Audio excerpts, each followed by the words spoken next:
बिस्मिल्लाहिर्रहमानिर्रहीम। रब्बी यस्सिर वला तुअस्सिर वतम्मिम बिल खैर। ए मेरे रब, मेरे लिए आसानी फरमा और तंगी न फरमा, और मेरे इस काम को अच्छे तरीके से मुकम्मल फरमा। अस्सलाम वालेकुम। हम लोग भारी अल्फाज पढ़ रहे थे, आज हम इसकी रिवीजन कर लेते हैं।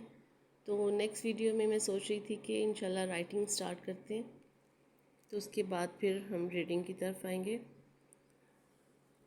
स्टार्ट करते हैं। बिस्मिल्लाहिर्रहमानिर्रहीम।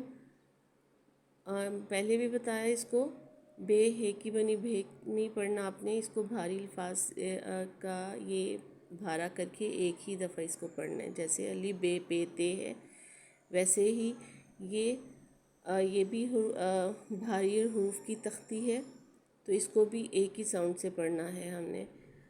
भ भ भ फ, मुंह में हवा भर के फ, थ थ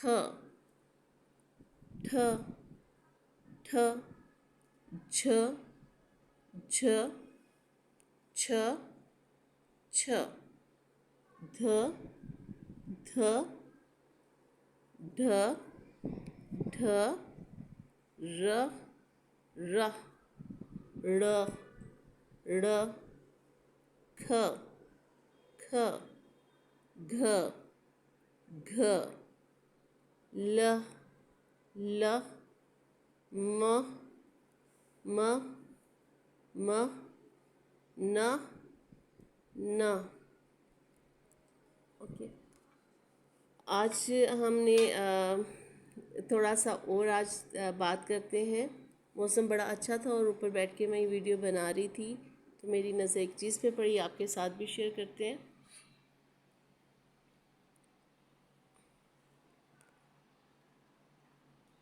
आजकल चूँकि गर्मी है, तो बर्ड्स के लिए प्लीज़ पानी और खाने का ज़रूर इंतज़ाम करें अपनी छत पे। बच्चों को आदत डालें, बच्चे इंशाल्लाह डॉक्टर भी बन जाएंगे, पायलट भी बन जाएंगे, लेकिन उसके साथ साथ उनको एक अच्छा इंसान भी बनाएं। तो उनके हाथ से ही बर्ड्स को खाना और पानी ज़रूर डाला करें। चावल जो बच जाए वो बच्चों से कहीं ऊपर डाल के आएँ, और जो रोटी बच जाती है उसके भी छोटे छोटे पीसेस बच्चों के हाथ से ही करवाएं और उनको ज़रूर ऊपर डालें। ये सदका जारिया भी है और बहुत बड़ा सदका भी है, और इसके साथ बच्चों को एक अच्छी आदत भी उनकी डेवलप होगी, और जो उनके पूरी ज़िंदगी उनके काम आएगी। यही उम्र है बच्चों को छोटी छोटी अच्छी आदतें डालने की। तो आज की वीडियो यहीं तक। नेक्स्ट वीडियो में कुछ राइटिंग स्टार्ट करेंगे, तो तब तक के लिए अल्लाह हाफिज़।